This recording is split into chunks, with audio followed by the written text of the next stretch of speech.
Friends, previous வீடியோவில் நான் உங்களுக்கு காமிச்சிருந்தேன் எப்படி ஹாட் டிப் கேல்வனைசேஷன் என்னென்ன ப்ராசஸ் பண்ணுறாங்கன்னு சொல்லிட்டு. இது வந்து பார்த்தீங்கன்னா ஆசிட் வாஷ் பண்ணிவிட்டு அதுக்கப்புறமா வாட்டர் வாஷ் பண்ணிவிட்டு இப்போ தான் வந்து ஜிங்க்கில் இம்மர்ஸ் பண்ணுறாங்க. ஜிங்க்கு வந்து என்னென்னா துத்தநாகம், இதில் வந்து இம்மர்ஸ் பண்ணுறாங்க.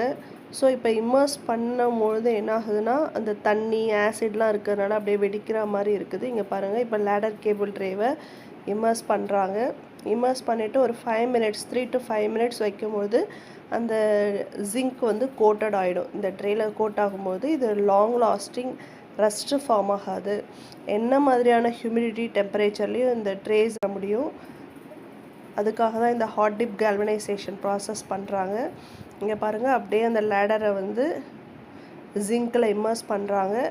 இம்மர்ஸ் பண்ணிவிட்டு அது மேலே ஜிங்க்கெல்லாம் நல்லா இன்னும் நிறைய தள்ளி விடும்பொழுது அதில் என்ன ஆகுனா அதில் எல்லா ஜிங்க்குமே அதில் ஒட்டிக்கும்.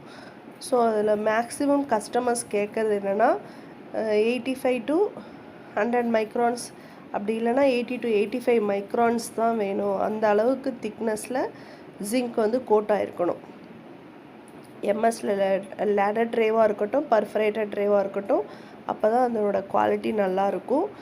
லைஃப் லாங் அது வந்து யூஸ் பண்ணுவாங்க. ஸோ இந்த மாதிரி ட்ரேஸ்லாம் என்னதுக்கு, கேபிள்ஸை சப்போர்ட் பண்ணுறதுக்காக தான்.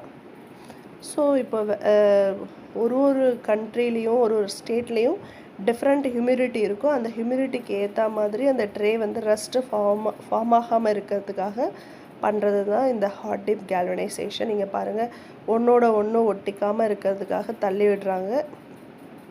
ஸோ அந்த ப்ராசஸை வந்து இன்னும் கொஞ்சம் ஸ்ட்ரென்தன் பண்ணுறதுக்கு கொஞ்சம் ஜிங்க்கையும் ஸ்ப்ரே பண்ணி விடுறாங்க.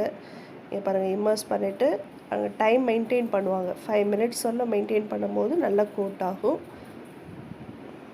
அதுக்கப்புறமா அது ஒன்றோட ஒன்று ஒட்டி இல்லாமல் இருக்கிறதுக்காக அப்படியே ஒரு ஸ்டிக் வச்சு அதை தட்டி விடுறாங்க. தட்டி விடும் போது அந்த மாதிரி ஒன்றோட ஒன்று ஒட்டிக்காமல் இருக்கும்.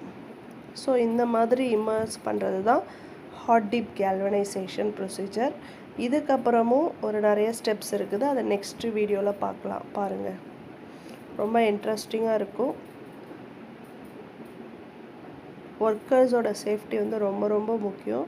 ஸோ அவங்க வந்து பர்சனல் ப்ரொடெக்ட் பண்ணுறதுக்கு மாஸ்க், க்ளவுஸ் இதெல்லாம் வேர் பண்ணிகிட்ருக்காங்க. பாருங்கள், இதுதான் ஹாட் டிப் கேல்வனைசிங். அந்த ட்ரே பாருங்கள் எவ்வளோ அழகாக அந்த ஜிங்க்கு கோட் பண்ணி அப்படியே வெளியில் வருது பாருங்கள். உங்களுக்கு இதோட பிக்சர்ஸும் நான் ஷேர் பண்ணுறேன். ஹாட் டிப் கேல்வனைஸ்டு ட்ரே வந்து எப்படி இருக்குன்றது.